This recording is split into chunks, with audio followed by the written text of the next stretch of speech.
Bengkel itu bernama Mekar Jaya, sebuah bangunan setengah permanen di pinggir jalan raya menuju pasar kota kecil. Dari luar, hanya tampak atap sang bergelombang yang sudah berkarat di beberapa bagian, tembok bercat biru yang mengelupas, dan papan nama pudar bertuliskan Mekar Jaya Servis, montir segala jenis mobil.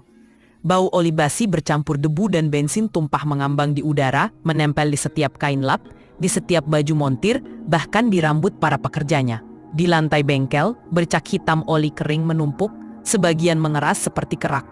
Lampu neon panjang yang menggantung di atas hanya menyala redup, berdesi sesekali, seperti menahan napas.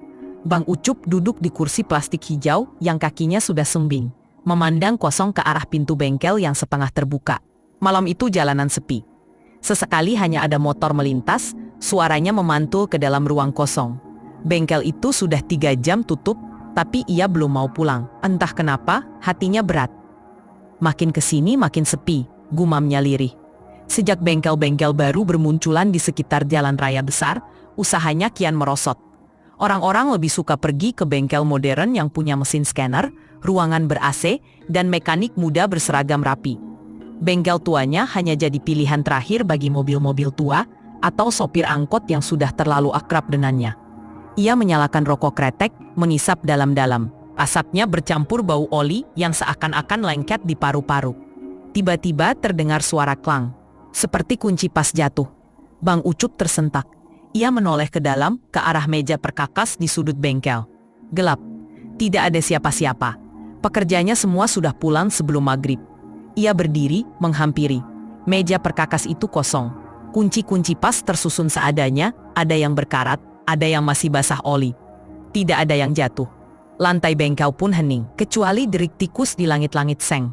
Bang Ucup menghela napas, berusaha menenangkan diri. Mungkin perasaannya saja. Tapi akhir-akhir ini, ia sering merasa bengkel itu punya kehidupan sendiri. Pernah suatu kali, waktu ia sendirian memperbaiki mesin mobil malam-malam, ia mendengar suara besi diketuk-ketuk dari sudut ruangan gelap. Waktu ia hampiri, tidak ada apa-apa, hanya dinding yang lembab dengan cat terkelupas. Pernah juga, saat ia sedang mengelas, ia merasa ada sesuatu bergerak cepat di ujung matanya. Seperti bayangan binatang besar berlari melintas di antara mobil-mobil yang sedang menunggu giliran diperbaiki. Saat ia menoleh, tidak ada apa-apa.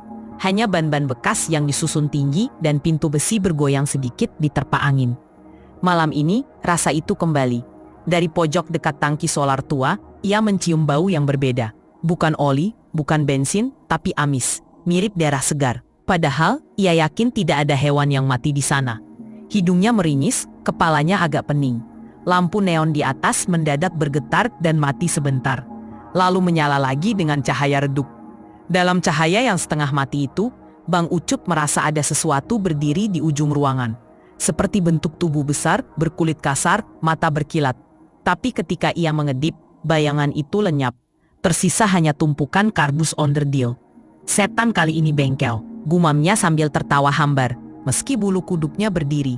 Ia menutup pintu besi perlahan, memasang gembok tua yang sudah mulai aus. Malam itu, ia pulang dengan dada sesak. Perasaan itu semakin nyata. Mekar Jaya sedang menyimpan sesuatu yang ia belum mengerti. Siang hari bengkel Mekar Jaya tidak pernah benar-benar sepi, meski tak seramai dulu. Dari pagi, suara mesin bor tangan, ketukan palu ke bodi mobil, dan teriakan para montir bercampur dengan musik dangdut koplo dari radio tua di sudut ruangan. Di bawah atap seng yang panasnya menusuk kepala, 3 orang pekerja Bang Ucup sibuk dengan tugas masing-masing. Ada Jalil, anak muda umur 20-an, lincah dan paling sering disuruh bongkar pasang ban. Bajunya selalu belepotan, tangannya penuh noda hitam oli, tapi wajahnya selalu ceria. Lalu ada Pardi, montir berpengalaman, agak pendiam, tubuhnya kurus, tapi hafal hampir semua kerusakan mesin mobil tua. Satunya lagi Togar, pria Batak paruh baya, suaranya keras, sering marah-marah kalau baut susah dibuka. Tapi justru dialah yang paling loyal sama Bang Ucup. "Bang, ini bautnya keras banget, kayak dilem sama pabriknya," gerutu Togar, berusaha memutar kunci roda. "Pakai pipa Gar, jangan dipaksa tangan doang," sahut Bang Ucup sambil menyeruput kopi dari gelas bening yang selalu diletakkan di kursi plastik dekat pintu. Suara krek terdengar saat Togar berhasil melonggarkan baut itu. Jalil menepuk tangannya, ikut bersorak kecil. Suasana bengkel terasa hidup, tapi tak menutupi fakta kalau pelanggan makin jarang. Hari itu hanya ada 2 mobil yang masuk, sebuah sedan tua yang mogok di tengah jalan, dan pick-up bak terbuka yang mesinnya batuk-batuk. Dulu, sebelum bengkel-bengkel modern tumbuh di jalan raya besar, Mekarjaya bisa menampung sampai 6 atau 7 mobil sekaligus. Sekarang, ruangannya lebih sering kosong. Di luar bengkel, beberapa tetangga lewat sambil melirik sekilas. Ada yang senyum, ada yang hanya melengos. Sebagian orang masih percaya kalau tanah bengkel itu dulunya rawa yang dalam. Ada cerita dari orang-orang tua. Malam-malam sering terdengar suara air beriak, padahal tidak ada hujan. Ada juga yang bersumpah pernah melihat anjing hitam sebesar kambing duduk di pojok lahan kosong sebelum bengkel dibangun. Tapi itu cuma bisik-bisik. Yang nyata adalah, tiap bulan Bang Ucup makin pusing memikirkan setoran utang dan biaya gaji pekerja. Kadang ia menutupinya dengan tertawa, kadang dengan diam sambil menghisap rokok. Jalil sering memergokinya menatap kosong papan nama bengkel yang mulai pudar. "Bang," kata Jalil suatu sore sambil mengelap tangannya dengan lap kotor, "kalau sepi terus gini, kita jadi takut juga. Apa kita bakal bertahan ya?" Bang Ucup hanya menghembuskan asap rokoknya ke udara, tidak menjawab. Saat malam tiba, setelah semua pekerjanya pulang, ia menutup pintu besi besar bengkel seorang diri. Sunyi, hanya suara jangkrik dari kebun kosong di samping bengkel. Di saat-saat seperti itu, ia kadang mendengar sesuatu bergerak di dalam kegelapan. Bayangan yang melintas cepat, atau suara besi berderak sendiri. Ia tidak pernah menceritakan hal itu ke pekerjanya. Baginya, cukup sudah beban mereka dengan sepinya pelanggan. Tapi dalam hati kecilnya, Bang Ucup mulai sadar, bengkel ini seperti menunggu sesuatu. Sesuatu yang tidak bisa dibereskan hanya dengan kunci pas dan oli. Malam itu, selepas menutup bengkel dan memastikan semua mobil yang dikerjakan rapi terparkir, Bang Ucup melangkah ke warung kopi kecil di ujung jalan. Warung itu hanya diterangi lampu bohlam kuning yang berayun pelan ditiup angin. Tempat nongkrong sopir angkot dan tukang becak, tapi malam itu sepi. Hanya ada satu sosok duduk di bangku panjang kayu. Tubuhnya agak membungkuk, rambutnya sudah memutih di sisi. Wajahnya tirus. Karman. Bang Ucup hampir tidak percaya matanya. Sudah bertahun-tahun ia tak melihat lelaki itu. Dulu mereka sering sama-sama nguli di bengkel orang, sebelum Ucup nekat buka Mekarjaya sendiri. Karman menghilang tiba-tiba, katanya ikut kerja di luar kota. "Cup," suara Karman serap, tapi senyumnya tipis. "Masih inget sama gua?" Bang Ucup terkekeh kecil, menyalami erat. "Lama betul kau hilang, Man. Kupikir kau sudah mampus di jalan entah di mana." Karman hanya tertawa pendek.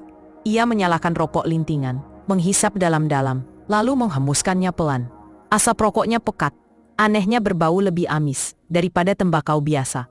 Mereka berbincang sebentar, saling bertukar kabar. Tapi cepat atau lambat, obrolan berbelok ke arah bengkel. Bang Ucup, dengan keluhan yang tak bisa lagi ia bendung, bercerita soal usahanya yang makin sepi. Pelanggan makin sedikit, bengkel modern makin banyak. Jalil, Pardi dan Togar sudah mulai mengeluh soal gaji yang telat. Karman menatapnya lama. Matanya cekung seperti menyimpan sesuatu. "Cup, gua ngerti. Bengkel itu nggak cuma tempat kerja. Itu nyawa kau. Kau pikir gua nggak ngalamin hal yang sama dulu?" Bang Ucup mengangguk. Ia sudah terbiasa dengan kalimat manis. Tapi tatapan Karman membuat tengkuknya dingin. Karman mendekat. Suaranya diturunkan setengah berbisik. "Tempat kau itu, Cup, tanahnya nggak sembarang. Orang-orang lama di kampung sini tahu. Itu dulunya rawa, ada yang jaga. Makhluk yang dari dulu minta makan.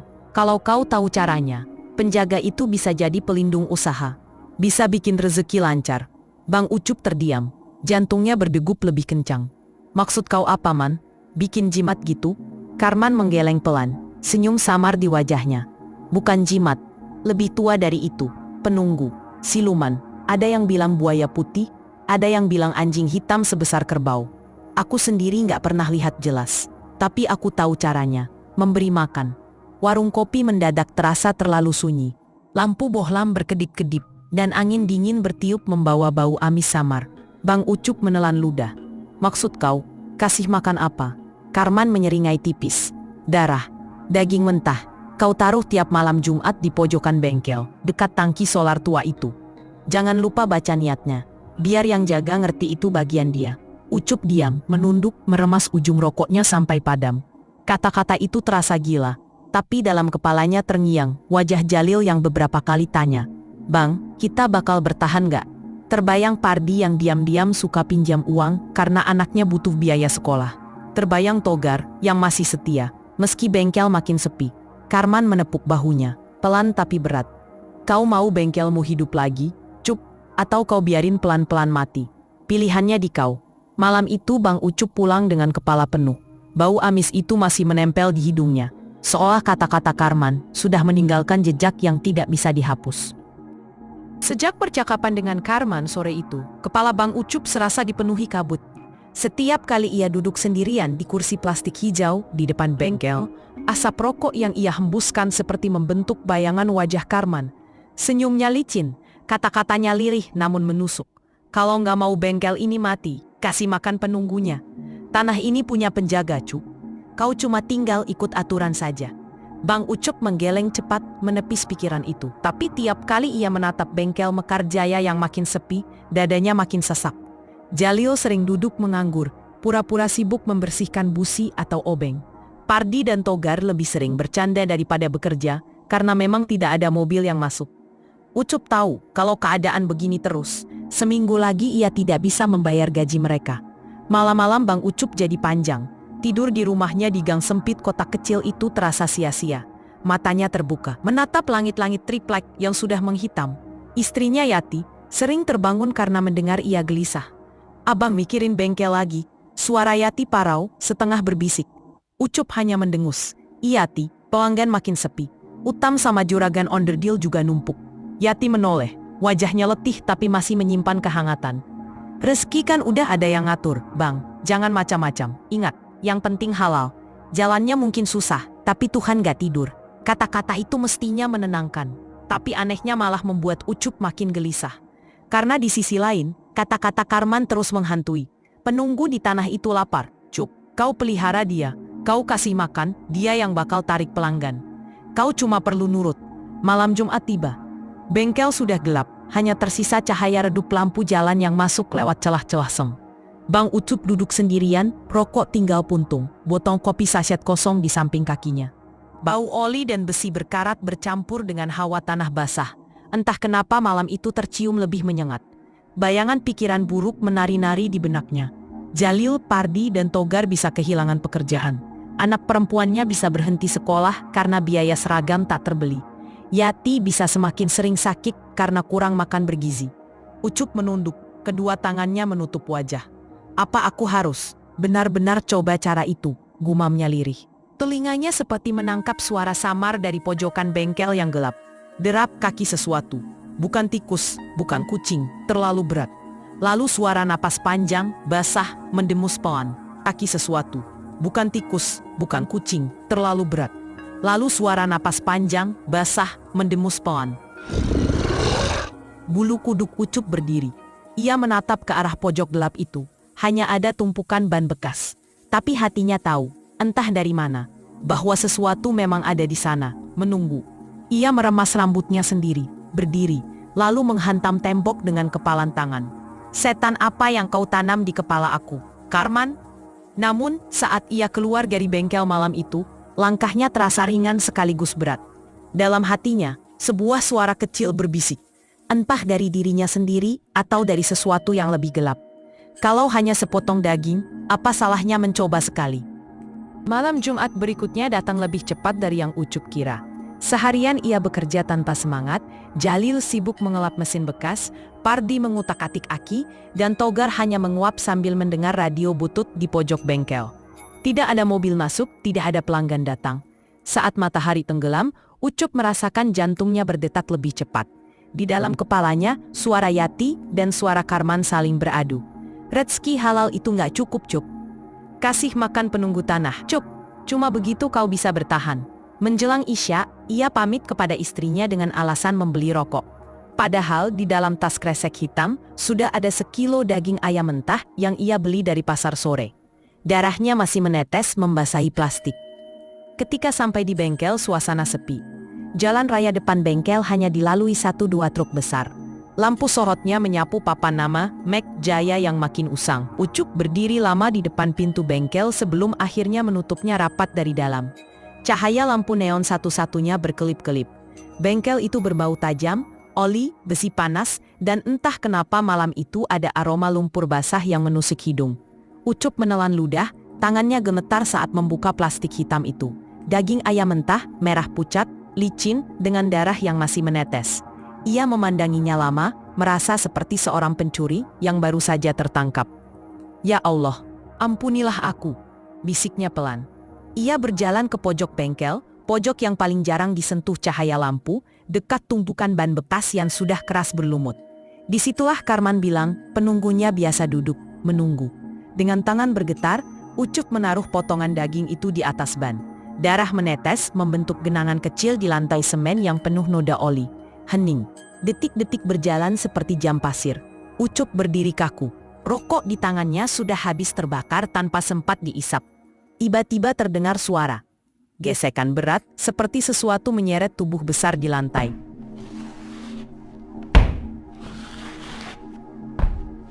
Ucup menoleh cepat.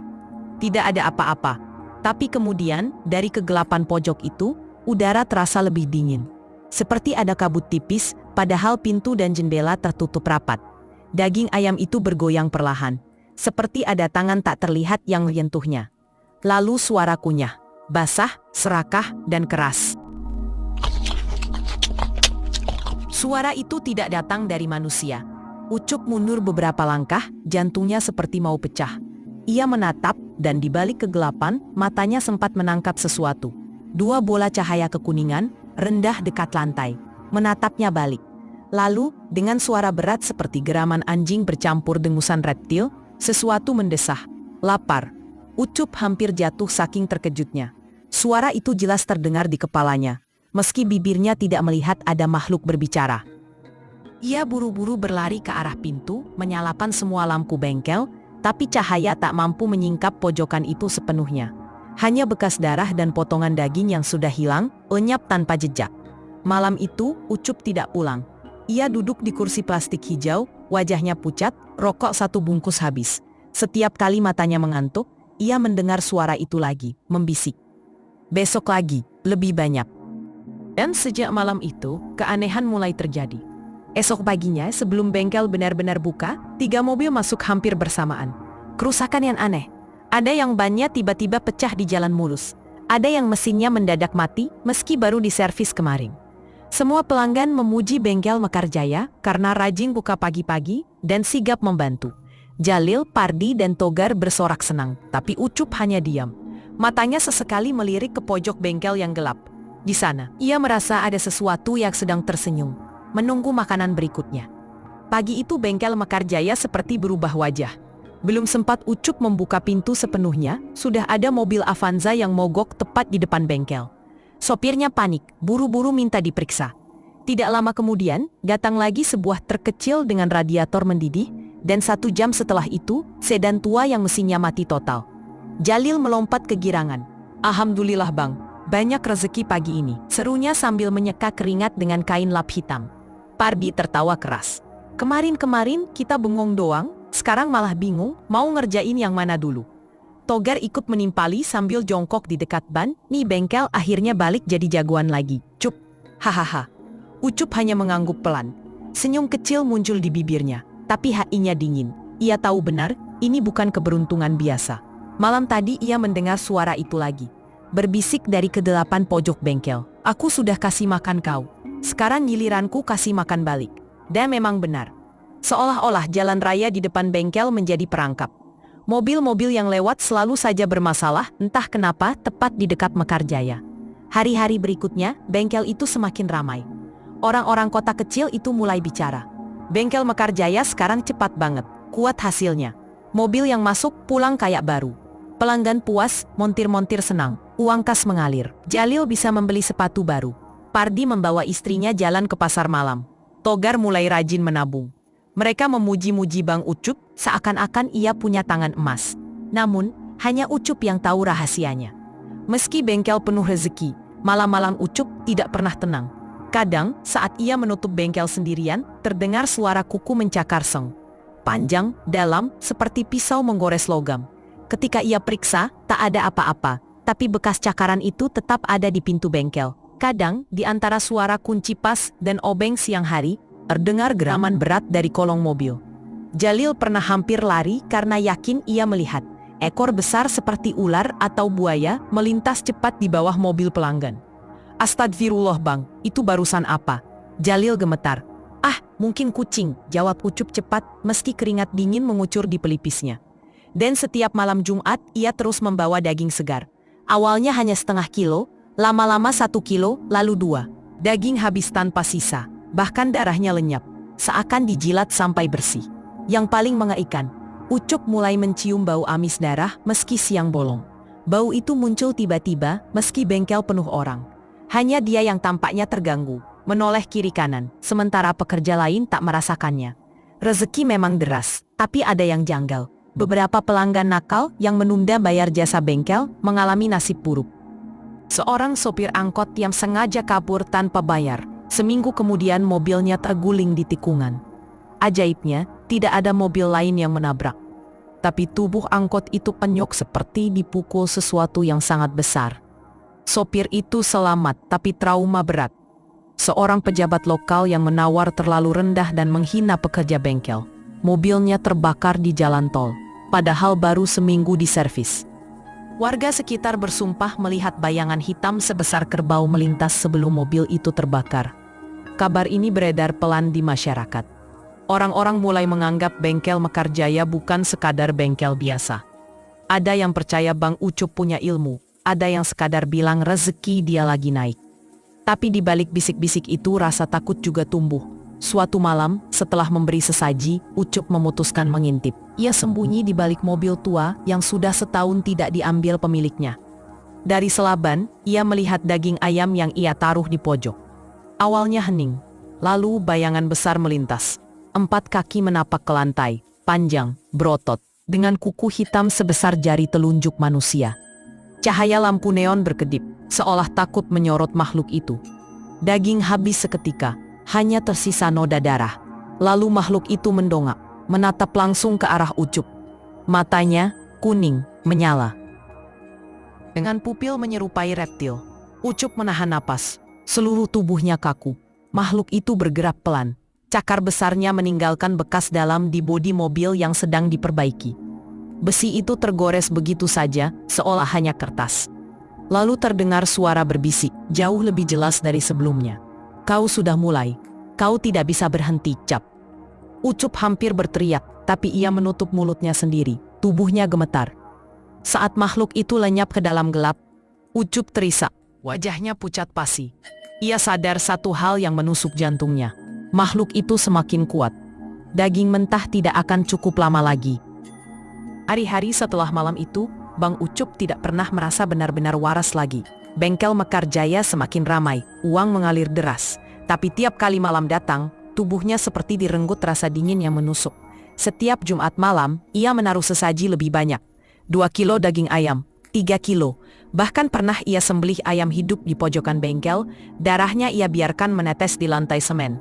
Jalil, Pardi, dan Togar tidak tahu apa-apa. Mereka hanya heran kenapa Bang Ucup sering begadang sendirian di bengkel dengan alasan beres-beres. Padahal mereka tahu tidak ada yang perlu dibereskan. Tapi semua itu tidak cukup. Malam itu, setelah ia menaruh ayam segar, ia mendengar suara kunyah yang makin buas. Bunyi tulang remuk, daging disobek, dan darah disedot habis. Ucup menutup telinga, tapi suara itu tetap masuk. Kemudian terdengar sesuatu yang membuat darahnya beku. Darah segar. Manusia, lebih kuat. Ucup tersentak. Ia berdiri, mundur menabrak kaleng oli, suaranya bergema keras. Dari dalam pojok bengkel, 2 mata kuning menyala menatapnya, lalu bayangan hitam sebesar sapi merayap keluar. Ia tidak melihat jelas wujudnya, kadang seperti anjing besar dengan moncong panjang, kadang seperti buaya dengan ekor melata, kadang seperti sesuatu di antara keduanya. Makhluk itu merunduk, dan suaranya bergema lagi. "Kau ingin bengkelmu terus hidup? Kau ingin uangmu terus deras? Kasih aku lebih, kasih aku darah hangat." Ucup jatuh terduduk, tangannya gemetar, dadanya seperti ditindih. Ia tidak bisa bergerak, tidak bisa bicara, hanya mendengar napas makhluk itu berat dan basah seperti suara paru-paru bocor. Esoknya, bengkel tetap ramai. Mobil-mobil rusak aneh masih berdatangan, dan Jalil bahkan sampai bercanda. "Kayaknya jalan depan bengkel kita ada jin jahil bang, semua mobil mogoknya di sini." Ucup hanya tersenyum kaku. Ia tahu bukan jin jahil, tapi penunggu yang lapar. Siang itu, seorang pelanggan datang dengan mobil sedan mewah. Orang itu sombong, bicara kasar, menawar harga seenaknya, bahkan menghina Togar di depan banyak orang. Ucup menahan marah, mencoba bersikap biasa. Tapi malamnya, saat ia sendiri di bengkel, ia mendengar suara itu lagi. Dia yang kasar, darahnya pantas. Ucup berteriak, "Jangan, aku nggak sanggup." Tapi suaranya hanya menggaung di ruang sempit penuh besi dan oli. Seminggu kemudian, kabar sampai ke bengkel. Mobil sedan itu kecelakaan hebat. Mobil ringsek, pengemudi tewas dengan kepala hancur, darahnya memenuhi aspal. Warga yang melihat bersumpah ada anjing hitam sebesar kerbau berlari menjauh dari lokasi sebelum menghilang ke sawah. Jalil dan Pardi bercerita dengan wajah pucat. Togar hanya terdiam. Bang Ucup sendiri hampir pingsan saat mendengar detailnya. Ia tahu penunggu itu sudah mulai memilih mangsa sendiri. Malam-malam berikutnya, Ucup dihantui mimpi. Ia melihat bengkel Mekar Jaya penuh darah. Jalil dan Pardi bekerja sambil tubuhnya penuh luka. Togar tertawa, tapi matanya kosong, dan dari pojok bengkel, makhluk besar dengan kepala buaya, tubuh anjing, dan ekor ular menjulur panjang, menjilat-jilat lantai. Setiap bangun tidur, bajunya basah oleh keringat. Yati bingung, mencoba menenangkan, tapi Ucup hanya bilang, "Aku capek, Ti. Capek sekali." Namun suara itu tidak pernah berhenti memusiknya. Tiap malam, tiap sesaji, bisikan itu makin jelas. "Daging busuk tak cukup. Aku ingin jantung yang masih berdetak. Aku ingin darah yang masih panas." Ucup menutup telinga, menangis sendirian di bengkel. Tapi di sudut matanya, ia tahu ada bayangan besar yang terus mengawasi. Suatu malam, Jalil yang pulang lembur karena menyelesaikan pemasangan rem, tanpa sengaja mendengar sesuatu. Ia berdiri di dekat pintu saat melihat Bang Ucup menaruh sesuatu di pojok gelap bengkel. Ia ingin mendekat, tapi tiba-tiba dari balik ban bekas, muncul suara geraman panjang, dalam, menggetarkan. Jalil mundur, wajahnya pucat. Lalu buru-buru kabur tanpa berpamitan. Sejak malam itu, Jalil sering melihat Bang Ucup dengan tatapan curiga. Ucup tahu rahasianya hampir terbongkar. Tapi lebih dari itu, ia tahu ia tidak bisa lagi berhenti. Penunggu itu sudah terbangun sepenuhnya dan makin lama makin berani menampakkan diri. Di malam-malam sepi, dari luar bengkel, kadang orang lewat bersumpah melihat bayangan anjing besar duduk di atap seng berkarat, matanya menyala kuning.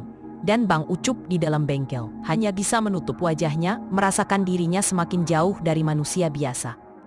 Suasana bengkel Mekar Jaya semakin hari semakin berbeda. Dari luar tak ada yang berubah. Atap seng tetap berkarat, cat biru dinding tetap mengelupas, papan nama tetap miring dengan huruf A yang nyaris jatuh. Tetapi bagi mereka yang bekerja di dalamnya, ada hawa berat yang terus menggantung, seperti kabut yang tak bisa hilang meski siang terik. Jalil, Pardi, dan Togar sudah mulai terbiasa melihat hal-hal kecil yang ganjil. Kunci pas yang berpindah tempat sendiri, suara ketukan dari bawah mobil yang sedang diangkat dongkrak, atau bayangan hitam yang sekilas terlihat di pojokan bengkel. Mereka tak lagi berani mengomentarinya. Bang Ucup makin sering duduk menyendiri di kursi plastik hijaunya. Rokok tak pernah padam, tatapannya kosong mengarah ke jalan raya. Semenjak ia mulai memberi makan penunggu itu, bengkel tak pernah sepi orderan. Bahkan pelanggan yang biasanya jarang melintas, kini selalu saja ada yang mampir. Mobil mogok, motor mati mendadak, semua diarahkan ke Mekar Jaya. Rezeki memang deras, tapi bersamanya datang pula sesuatu yang tak bisa dijelaskan. Suatu sore, ketika hujan baru saja reda, aroma tanah basah bercampur oli memenuhi udara bengkel. Jalil sedang menutup kap mesin mobil sedan tua. Pardi mengelap tangannya dengan lap kotor, dan Togar sibuk menyalakan kompresor angin. Tiba-tiba terdengar jeritan melengking dari arah pintu belakang. Mereka semua terperanjat, lalu saling pandang dengan wajah pucat. "Bang, suara apa itu?" bisik Jalil, pelan sekali. Ucup tidak bergerak dari kursinya, hanya menghembuskan asap rokok. Matanya tetap menatap lurus ke depan. "Udah, kerja aja, jangan pedulikan," ucapnya dingin. Namun rasa penasaran mengalahkan rasa takut. Jalil memberanikan diri berjalan ke pintu belakang. Tapi sebelum sampai, Pardi menahan lengannya. "Jangan Lil, udah jelas itu bukan suara orang," katanya gemetar. Malam itu, mereka tetap bekerja dengan hati-hati, mencoba menutup telinga dari suara-suara aneh yang semakin sering terdengar. Namun gangguan nyata mulai terjadi ketika sebuah mobil pick-up yang baru saja masuk, tiba-tiba mengeluarkan genangan cairan pekat dari bawah mesinnya. Awalnya mereka mengira itu oli atau bensin yang bocor, tapi ketika lampu sorot diarahkan, Cairan itu tampak berwarna merah gelap. Bau besi dan amis menusuk hidung, membuat Jalil spontan mundur dengan wajah pucat pasi. Darah, gumamnya lirih. Cairan itu menetes, hingga membentuk genangan kecil di lantai bengkel. Jalil menoleh ke arah Ucup, berharap ada penjelasan. Tapi, yang ia lihat justru sesuatu yang jauh lebih mengerikan. Bang Ucup tersenyum samar. Matanya merah berair, lalu ia mengangguk pelan seolah-olah mengiyakan sesuatu yang tak terlihat oleh mereka. Lanjut aja, bersihin. Jangan banyak tanya, perintahnya dengan suara serak. Jalil, Pardi dan Togar saling pandang. Tangan mereka gemetar, tubuh mereka dingin. Tapi tak ada yang berani membantah. Dengan kain pel kotor, mereka mulai menyeka genangan darah yang terus saja keluar. Seolah-olah pick-up itu tidak lagi berisi mesin, melainkan tubuh yang tengah mengalirkan habis sisa hidupnya. Ketika Togar menunduk, ia melihat sesuatu yang membuat bulu kuduknya berdiri. Di kolong mobil, di balik genangan darah itu, tampak dua mata merah menyala menatap balik ke arahnya. Bukan refleksi lampu, bukan hayalan. Itu mata, dan ia yakin makhluk itu sedang menunggu. Astagfirullah. Togar langsung terjungkal ke belakang, napasnya terengah. Bang, ada yang ngeliatin kita di bawah. Namun Bang Ucup hanya mendengus, suaranya berat. Itu bagian dari perjanjian. Jangan pernah tengok terlalu lama, kerja aja. Malam itu bengkel Mekarjaya tak lagi sekadar bengkel. Ia menjadi semacam altar. Genangan darah yang mereka pel, bukannya hilang, justru meresap ke lantai, meninggalkan bekas kehitaman seperti noda harang. Suara ketukan dari bawah mobil berubah menjadi hentakan keras. Lalu bisikan lirih memenuhi ruangan. Bukan dari manusia, melainkan dari sesuatu yang lapar. Jalil, Pardi dan Togar tidak berani bicara sepatah kata pun lagi. Hanya Ucup yang tampak semakin mantap, seolah apa yang ia lakukan sudah bulat. Ia tahu, ia sedang menuntun bengkel ini ke jalan yang tak lagi bisa diputar balik. Dan malam itu, untuk pertama kalinya, ketiganya sadar betul, bengkel Mekarjaya bukan lagi tempat kerja biasa. Ia sudah menjadi tempat tumbal. Tempat di mana besi, oli, keringat, dan darah kini bercampur menjadi satu. Hujan deras mengguyur kota kecil itu malam hari, menimbulkan genangan di jalan depan bengkel Mekarjaya. Air hujan menetes dari atap seng berkarat, jatuh dengan suara tik-tik-tik yang menyatu dengan deru angin. Bau oli, bensin, dan karat bercampur dengan aroma basah tanah, menciptakan suasana pengap yang menyesakkan dada. Jalil, Pardi, dan Togar masih bekerja setengah hati. Ada rasa berat yang menggantung di dalam ruangan. Sejak kejadian darah merembes dari mobil pick-up kemarin, mereka bertiga hampir tidak bisa tidur. Setiap memejamkan mata, mereka seperti mendengar suara dentuman besi, erangan samar, atau tatapan mata merah yang bersembunyi di bawah dongkrak. Tiba-tiba, saat Pardi sedang menutup kap mesin, lampu bengkel redup sekejap, bergetar seperti mati suri, lalu menyala lagi dengan cahaya kuning pucat. Dari kolong mobil yang sedang diangkat dongkrak, suara ahangan rendah terdengar. Bukan suara mesin, bukan suara manusia. Lebih dalam, lebih berat, seperti suara hewan yang marah.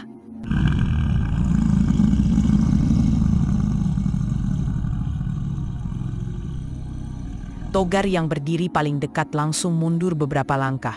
Wajahnya pucat pasi. Bang, sumpah, ada sesuatu lagi di bawah mobil. Belum sempat ia selesai bicara.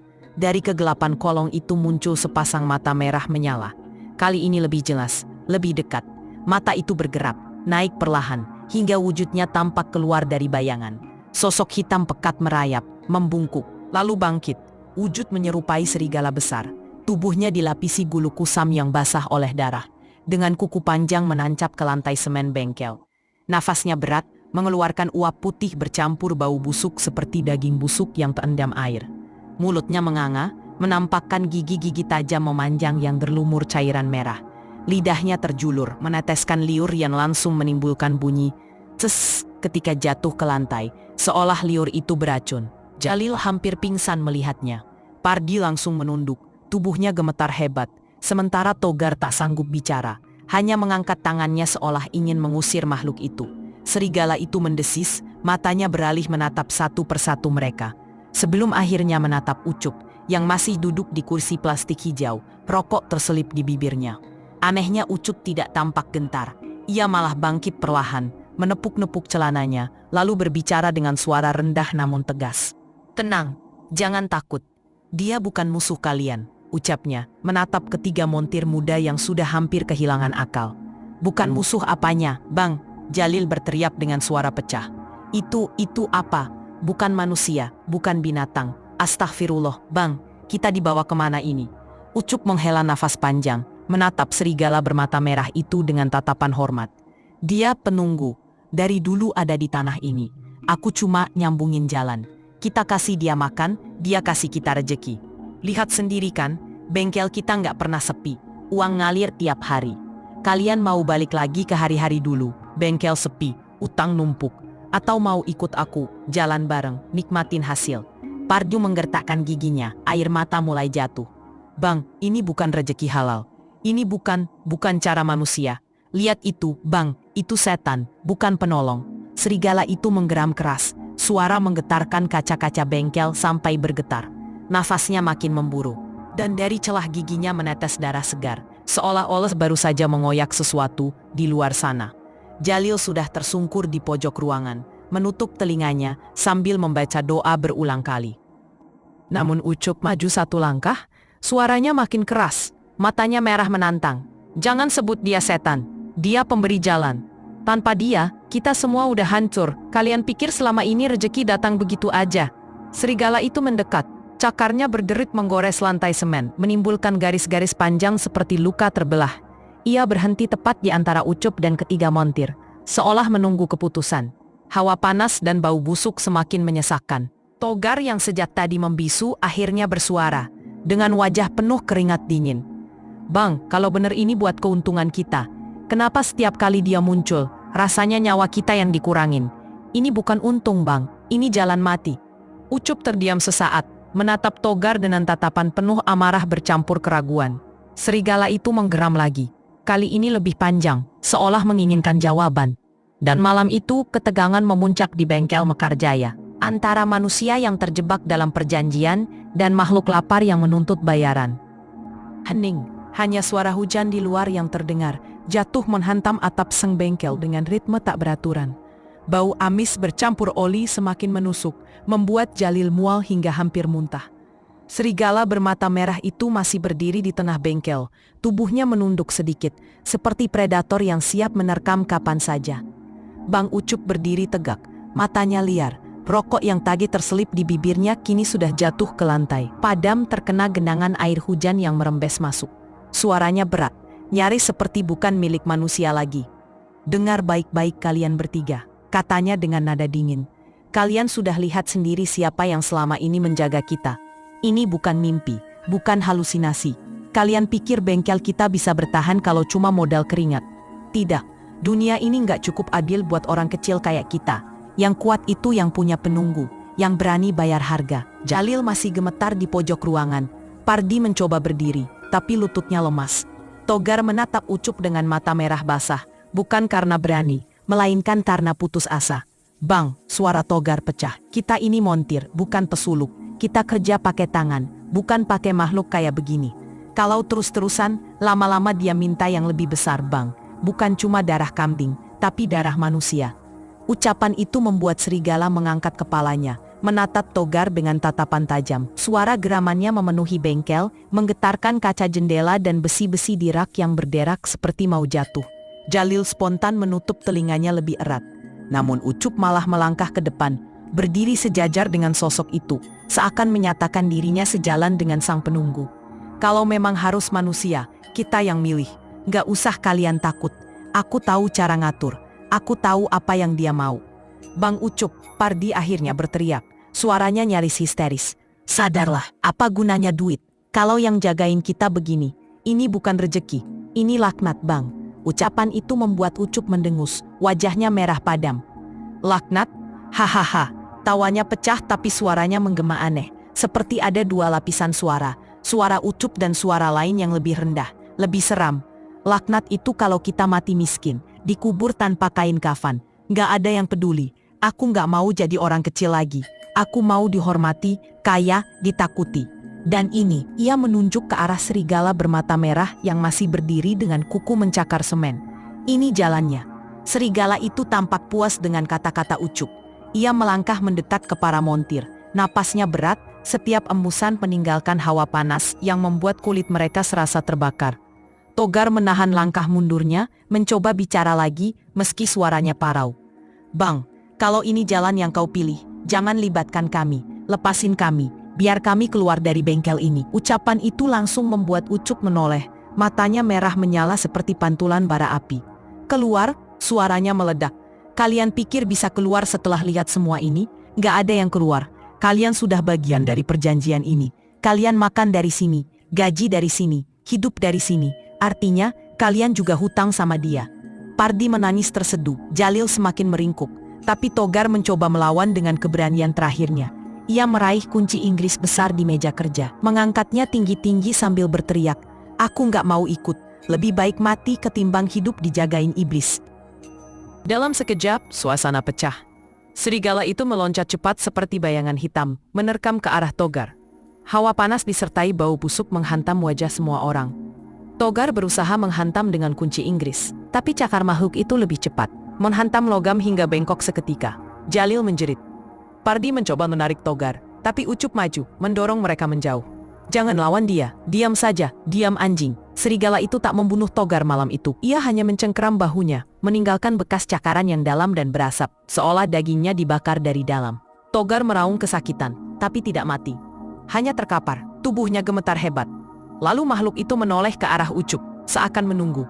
Ucup mengangguk pelan, menatap montir-montirnya dengan wajah yang kini lebih dingin dari sebelumnya. "Dia sudah tandai kalian. Mulai malam ini, kalian juga bagian dari sesaji. Kalau kalian patuh, kalian aman. Kalau kalian melawan..." Ia melirik Togar yang merintih di lantai. Itu baru permulaan. Suara geraman panjang memenuhi bengkel. Lampu bergetar, lalu padam sesaat, meninggalkan mereka dalam kegelapan pekat. Saat lampu kembali menyala, sosok serigala bermata merah itu sudah lenyap.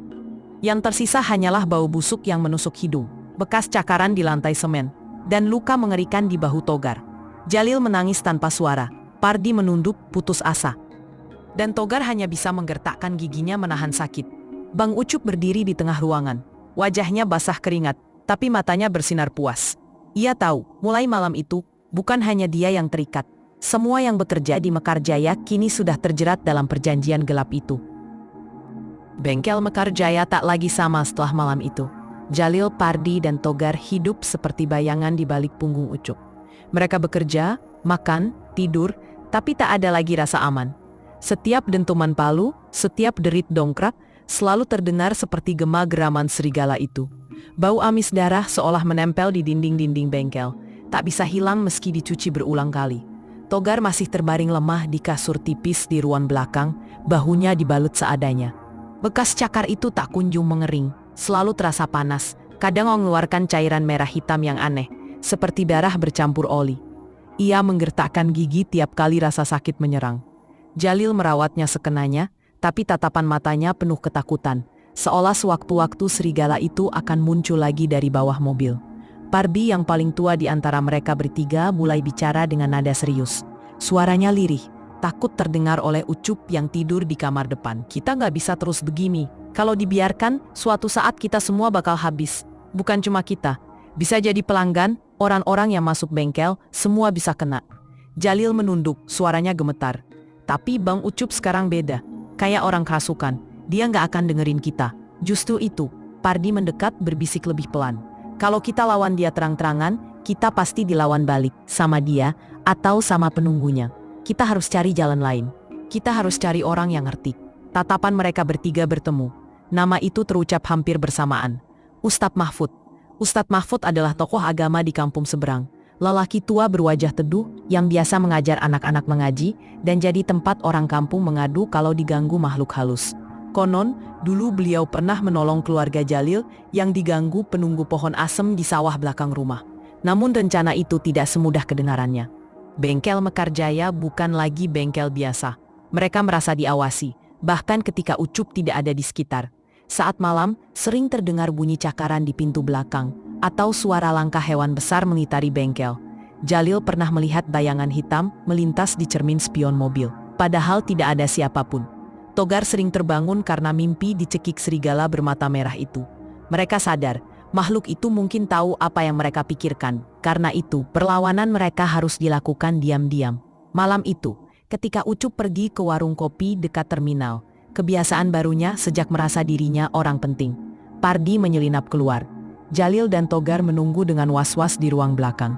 Jalanan becek, lampu jalan redup, suara jangkrik bercampur gerimis yang turun pelan-pelan. Setiap bayangan pohon, setiap suara gesekan ranting membuat Pardi menoleh penuh curiga. Ia berjalan cepat menuju musola kecil di ujung kampung, tempat biasanya Ustadz Mahfud tidur kalau malam. Begitu sampai, Pardi menemukan pintu musola terbuka sedikit. Lampu minyak di dalam redup, dan suara batu kecil terdengar dari dalam. Ia melangkah masuk menunduk hormat. "Assalamualaikum, Ustadz." Ustadz Mahfud menoleh dari sajadahnya. Wajahnya keriput, matanya redup tapi tajam, seolah bisa menembus isi kepala Pardi. "Waalaikumsalam. Kau anak bengkelnya Ucup, kan? Kenapa wajahmu pucat begitu?" Pardi duduk bersila, suaranya bergetar. Ia menceritakan sedikit tentang bengkel yang tiba-tiba ramai, tentang sesaji darah, tentang bayangan serigala. Ia tidak berani mengucapkan semua detail, takut kalau makhluk itu bisa mendengar. Namun Ustadz Mahfud hanya menutup mata, menghela nafas panjang. "Aku sudah lama mendengar bisik-bisik tentang tanah bengkel itu. Dulu di situ rawa, ada yang pernah lihat buaya, ada yang bilang anjing hitam sebesar kerbau. Orang kampung gak berani bangun apa-apa di sana. Ucup itu bodoh kalau berani main dengan penunggu.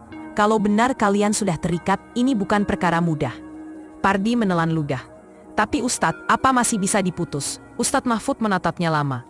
"Bisa, tapi ada harga. Dan biasanya, yang bikin perjanjian harus ikut melepaskannya. Kalau Ucup keras kepala, kalian bertiga bisa jadi tumbalnya." Pardi merinding mendengar kata itu. Malam itu, Ustadz Mahfud memberikan segenggam garam kasar dan seutas tali putih yang sudah diberi doa. "Letakkan garam ini di setiap sudut bengkel, diam-diam. Tali ini kalian ikatkan di pinggang saat tidur. Itu bukan untuk mengalahkan, tapi untuk menunda. Menunda supaya kalian punya waktu. Kalau Ucup makin gila, kalian harus siap." Pardi mengangguk, matanya berkaca-kaca. Ia tahu, jalan pulang ke bengkel akan lebih menegangkan daripada tadi berangkat. Ketika kembali, Jalil dan Togar langsung menyambut dengan wajah penuh tanya. Pardi mengeluarkan garam dan tali putih itu, lalu membisikkan pesan Ustadz Mahfud. Jalil tampak sedikit lega. Togar hanya mengangguk lemah sambil menahan sakit di bahunya. Namun sebelum mereka bisa menaruh garam di sudut pertama, suara keras menggema dari depan bengkel. Suara langkah berat, disertai geraman panjang yang menggema. Mereka bertiga membeku. Garam masih tergenggam di tangan Pardi. Dari balik pintu depan, yang setengah terbuka, tampak dua mata merah menyala, menatap lurus ke arah mereka. Malam itu menjadi malam terpanjang bagi Jalil, Pardi, dan Togar. Mereka bertiga membeku ketika melihat dua mata merah menyala di balik pintu depan bengkel. Nafas mereka tercekat, tubuh tak sanggup bergerak. Tapi alih-alih masuk menerkam, makhluk itu hanya berdiri di sana. Geramannya panjang, menggema seperti suara logam beradu, membuat kaca-kaca jendela bergetar. Lalu perlahan mata merah itu mundur, lenyap di telan kegelapan. Tak ada suara langkah pergi. Hanya keheningan yang lebih menyeramkan dari sebelumnya. Pardi menggenggam garam erat-erat sampai tangannya gemetar. Jalil hampir jatuh terduduk, keringat dingin membasahi wajahnya. Togar yang berbaring dengan bahu terluka merintih, tubuhnya panas seperti demam tinggi. Luka di bahunya, bekas cakar serigala itu, makin menghitam, berurat dan mengeluarkan bau busuk seperti daging yang membusuk.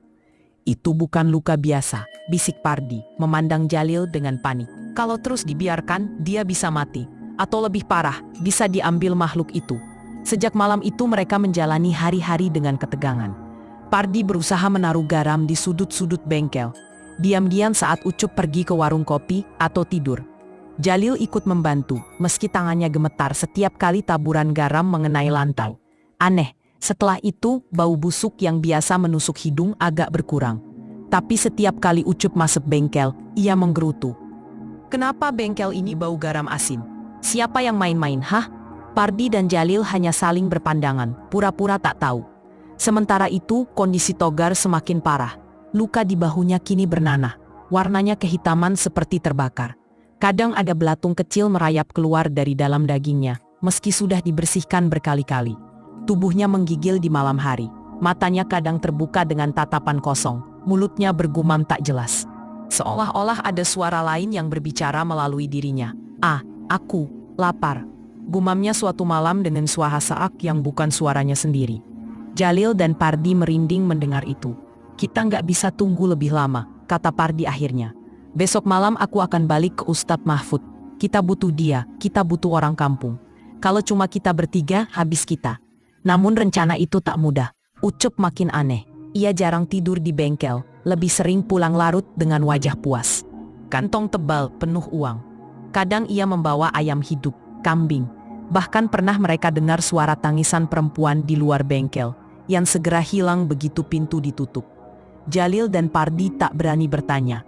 Takut kebenarannya jauh lebih mengerikan dari dugaan mereka. Malam berikutnya, Pardi nekat. Ia keluar lagi, menembus gelap menuju musola. Tapi kali ini, ia tidak datang sendirian. Ustadz Mahfud menyambutnya dengan wajah tegang. Lalu memanggil beberapa lelaki kampung yang ia percaya. Mereka berjanji akan datang bersama-sama. Ini bukan perkara kecil, kata Ustadz Mahfud dengan suara mantap. Kalau betul penjaga itu sudah diberi makan darah dan tumbal, maka dia sudah haus. Dia akan minta lebih banyak. Kalian bertiga bukan sekadar korban, kalian sudah terikat. Kita harus putuskan sebelum ada lagi nyawa yang melayang. Ketika Pardi kembali ke bengkel membawa kabar itu, Jalil menitikkan air mata lega. Tapi Togar hanya tertawa kecil. Tawanya serak dan miris, lalu berhenti mendadak. Dari mulutnya keluar darah kental. Cepatlah bawa Ustadz itu, katanya dengan suara bergetar. Aku nggak yakin bisa tahan lama. Rasanya ada sesuatu di dalam tubuhku yang pengen keluar. Malam-malam berikutnya menjadi siksaan. Togar sering menjerit, tubuhnya kejang. Kadang matanya menyala merah sekilas. Jalil dan Pardi bergantian menjaga, takut kalau sahabat mereka tiba-tiba diambil. Ucup tetap tak tahu apa-apa. Ia sibuk dengan dunianya sendiri. Semakin larut dalam keyakinan bahwa Mekarjaya adalah bengkel sakti yang akan membuatnya jadi orang kaya di seluruh kota. Namun di balik bayang-bayang, waktu makin menipis. Luka gaib di bahu Togar sudah seperti pintu yang terbuka. Jalan masuk bagi sesuatu yang lebih gelap. Jalil dan Pardi sadar, konfrontasi itu tak bisa ditunda lagi. Dan di kejauhan, Ustadz Mahfud sudah mulai bersiap. Bersama beberapa warga kampung, ia merencanakan malam tertentu. Malam saat doa dan keberanian harus bertemu dengan kegelapan yang haus darah. Malam itu langit pekat tanpa bulan. Hanya sesekali kilat jauh di cakrawala menyambar bagai pisau yang membelah kegelapan. Angin dingin berhembus dari arah sawah, membawa aroma lumpur bercampur amis darah entah dari mana asalnya.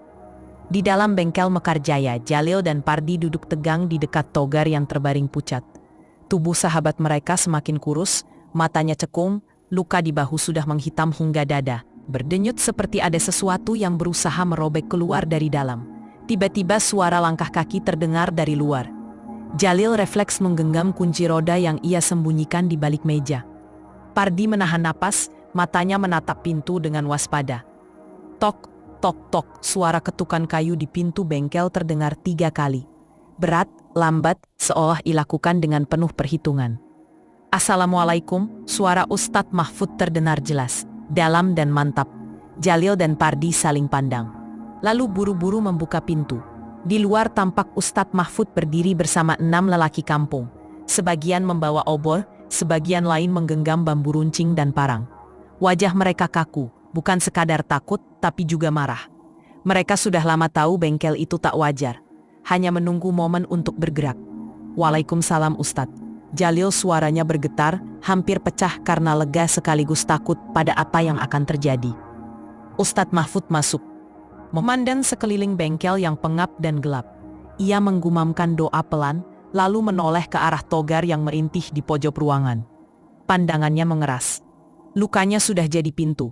Kalau kita terlambat sedikit saja, bukan hanya tubuhnya yang hancur, jiwanya juga akan direnggut. Belum sempat Pardi menjawab, terdengar suara tawa dari belakang bengkel. Berat, panjang, dan mengandung kepuasan. Semua kepala serentak menoleh. Dari pintu belakang, muncullah Bang Ucup. Ia mengenakan sarung digantung di bahu. Tangannya masih memegang seikat uang lusuh. Tapi matanya, mata itu tak lagi mata manusia biasa. Ada kilatan merah samar di sana. Apa-apaan ini? Suaranya serak, namun penuh tantangan. Kalian bawa orang kampung mau rusak rezeki saya. Kalian pikir saya nggak tahu selama ini kalian bisik-bisik di belakang. Bang Ucup, suara Ustadz Mahfud dalam dan tegas. Ini bukan rezeki. Ini darah dan tumbal. Kau sudah menjerumuskan anak-anak ini. Dan sekarang kau sendiri sudah setengah dirasuki. lepaskan ini semua sebelum terlambat. Ucup terbahak keras sekali hingga membuat obor di tangan warga bergetar. Lepas, kau kira gampang? Kalau aku berhenti, semua yang sudah aku kasih makan itu bakal nuntut balas. Aku bukan bodoh Ustadz, rezeki sudah di depan mata, tinggal panen. Dan kalian semua mau halangi aku? Saat kata-kata itu meluncur, suara raungan menggema dari arah luar bengkel. Tanah bergetar, udara berbau amis semakin pekat. Dari celah pintu yang setengah terbuka, warga melihat sosok itu lagi, penunggu. Seekor serigala raksasa. Bulunya hitam legam basah, matanya merah menyala seperti bara. Giginya panjang meneteskan liur bercampur darah. Sosok itu tak lagi bersembunyi. Ia menampakkan wujud sepenuhnya. Beberapa warga langsung mundur, wajah pucat pasi. Tapi Ustadz Mahfud menancapkan tongkat kayu di lantai bengkel. Suara lantang melantunkan ayat-ayat suci, membuat udara di dalam bengkel bergetar. Serigala itu menggeram, seolah tercekik oleh bacaan itu, namun tak berhenti melangkah maju. Ucup justru tertawa makin keras. Lihat, dia datang karena aku yang panggil. Dia pelindungku, dia rezekiku. Kalian semua bakal jadi makanannya, kalau berani melawan. Jalil merinding melihat bagaimana Ucup kini bukan lagi sekedar manusia tamak. Tubuhnya bergetar, kulit di wajahnya perlahan menghitam, urat-uratnya menonjol, dan suaranya bercampur dengan raungan serigala. Seolah-olah manusia dan hewan buas itu saling menyatu. Pardi berbisik pada Jalil dengan suara gemetar. Kita harus lawan, kalau enggak malam ini kita semua habis. Ustadz Mahfud memberi isyarat. Warga yang masih berani maju membentuk lingkaran. Obor diangkat tinggi, bacaan doa menggema di udara. Namun serigala raksasa itu mendobrak pintu bengkel dengan satu terjangan, membuat kayu lapuk berhamburan. Obor-obor hampir padam, beberapa warga jatuh terjengkang. Pertempuran pun pecah, bukan sekadar antara manusia melawan binatang, tapi antara cahaya dan kegelapan. Ucup melompat ke tengah lingkaran. Matanya benar-benar merah menyala kini. Dari mulutnya keluar suara geraman, lidahnya menjulur, giginya bertaring. Ia bukan lagi Bang Ucup yang mereka kenal, melainkan jelmaan manusia setengah serigala, pelayan setia penunggu. Sementara Togar di sudut ruangan menjerit keras sekali. Luka di bahunya terbuka lebar, darah memancar, dan dari dalamnya seolah ada cakar lain yang berusaha keluar. Jalil dan Pardi menahan tubuhnya, menangis ketakutan. Ustadz Mahfud berdiri tegak di tengah kekacauan. Bacaan ayat-ayat semakin keras, suaranya seperti guntur. Serigala penunggu itu meraung, menubruk ke arah lingkaran, tapi terhantam cahaya doa yang melingkari ruangan. Warga berteriak, sebagian ketakutan, sebagian lain nekat menebas udara dengan bambu runcing meski tak menyentuh apapun. Keringat dingin mengalir di dahi Jalil. Ia sadar, malam ini adalah penentuan. Kalau mereka gagal, bukan hanya mereka bertiga, tapi seluruh kampung bisa menjadi santapan penunggu. Dan di tengah raungan doa dan jeritan, terdengar suara Ucup yang parau namun penuh nafsu. Kalau aku jatuh, semua kalian ikut mati. Malam makin larut, dan bengkel Mekarjaya berubah jadi gelanggang maut. Api obor warga bergetar dihembus angin dingin. Bayangan serigala raksasa berkelebat di dinding seng, membuat bengkel tampak seperti mulut gua raksasa yang siap menelan siapa saja. Raungan panjang mengguncang dada setiap orang yang ada di sana, membuat kaki gemetar dan doa tercekat di tenggorokan. Ustadz Mahfud berdiri tegak, tongkat kayunya ditancapkan kuat di lantai bengkel. Suaranya melantunkan doa semakin keras, berusaha menahan serguan makhluk gaib itu, yang berkali-kali mencoba menerobos lingkaran doa. Warga, dengan wajah pucat pasi, terus melingkari bengkel. Sebagian menahan ketakutan dengan berteriak menyebut asma Allah. Bang Ucup kini sudah setengah bukan manusia. Matanya merah, giginya tajam, dan tubuhnya bergetar aneh setiap kali serigala hitam itu meraung. Nafasnya tersengal, tapi ada kepuasan di wajahnya. Dia kuat, karena aku. Kalian gak bisa kalahkan kami. Teriaknya sambil menendang meja kerja, membuat kunci-kunci besi berhamburan, dan menimbulkan suara gaduh yang membuat bulu kuduk berdiri. Jalil, Pardi, dan Togar yang masih lemah menatap ngeri. Mereka ingin lari, tapi kaki seperti dipaku ke lantai. Togar merintih, luka di bahunya terus menghitam, tapi matanya masih terbuka lebar, seolah ingin menyaksikan akhir dari semua ini. Tiba-tiba, dari arah luar terdengar suara perempuan menjerit. Ucup! Astaghfirullah, Ucup! Semua kepala menoleh. Di pintu bengkel berdiri seorang perempuan berkerudung lusuh. Wajahnya cemas, matanya berkaca-kaca. Dialah Yati, istri Bang Ucup. Nafasnya tersengal karena berlari, dan di tangannya masih ada kain lap rumah yang terbawa tanpa sadar. Beberapa warga yang tadi memanggilnya terburu-buru ikut masuk di belakangnya. "Ucup, apa yang kau lakukan?" Suara Yati parau, bercampur antara marah dan takut. Ia melangkah maju, menatap suaminya yang kini nyaris tak dikenali. "Ini bukan kau. Kau bukan manusia kalau begini caranya." Ucup terdiam sejenak, wajahnya menegang. Ada secercah ragu dalam matanya. Namun serigala raksasa itu mendekat. Cakarnya menghantam sang bengkel hingga bergetar. Ucup kembali meraung bersama makhluk itu, seolah kekuatan mereka bersatu. "Aku lakukan ini semua untuk kau, Ti," teriaknya. "Supaya kita nggak miskin lagi. Supaya bengkel ini jadi besar." "Kau pikir uang belanja selama ini datang dari mana? Dari kerja Rodi montir-montir bodoh itu." Yati menitikkan air mata, langkahnya goyah. Tapi ia tetap mendekat meski warga berusaha menahan. "Aku nggak butuh kaya, Cup. Aku cuma mau suami yang pulang ke rumah dengan hati bersih. Bukan setan berbulu yang haus darah." Ustadz Mahfud menghentak tongkatnya ke lantai. Doa yang ia lantunkan makin keras. "Ucup, dengarkan istrimu. Ini kesempatan terakhirmu. Kalau kau tetap pilih makhluk itu, kau akan hancur bersama dia. Lepaskan, atau kau akan kehilangan segalanya." Ucup terengah, wajahnya berkeringat dingin. Matanya menatap Yati, lalu melirik serigala raksasa yang berdiri di sampingnya. Makhluk itu menunduk rendah, giginya terbuka, menunggu aba-aba. Seolah-olah sedang berkata, "Pilih aku dan kau akan tetap berkuasa." Jalil berbisik pada Pardi, "Kalau dia ikut makhluk itu, habis kita semua." Yati maju selangkah lagi, hampir masuk ke lingkaran doa yang dipimpin Ustadz Mahfud. "Cup, ingat anak kita, ingat rumah kita. Kau pikir mereka bisa tidur tenang kalau bapaknya jadi begini? Kalau bapaknya bikin darah orang lain tumpah demi bengkel ini?" Suasana bengkel membeku.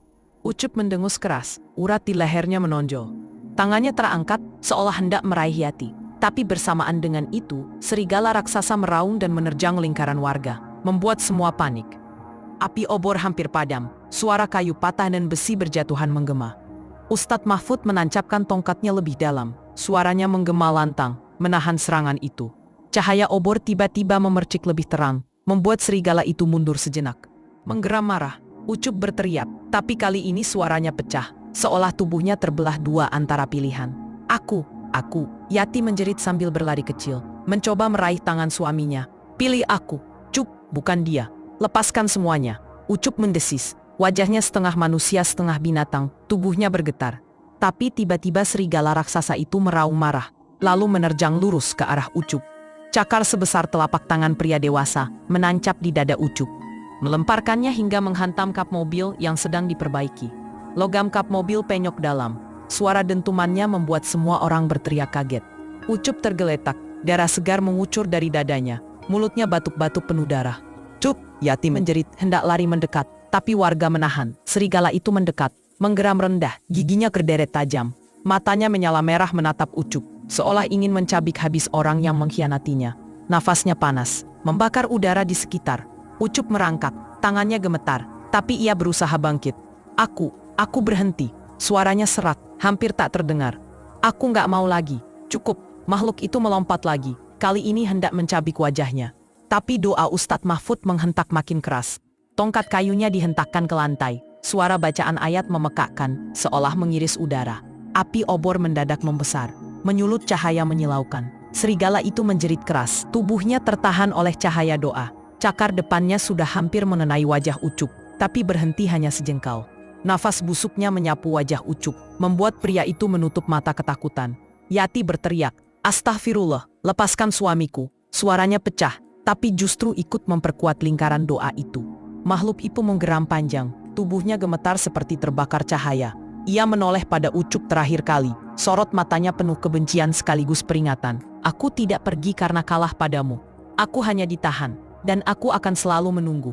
Dengan raungan terakhir yang membuat seng bengkel bergetar, tubuh serigala itu kabur menjadi asap pekat, lalu terlempar ke kegelapan malam.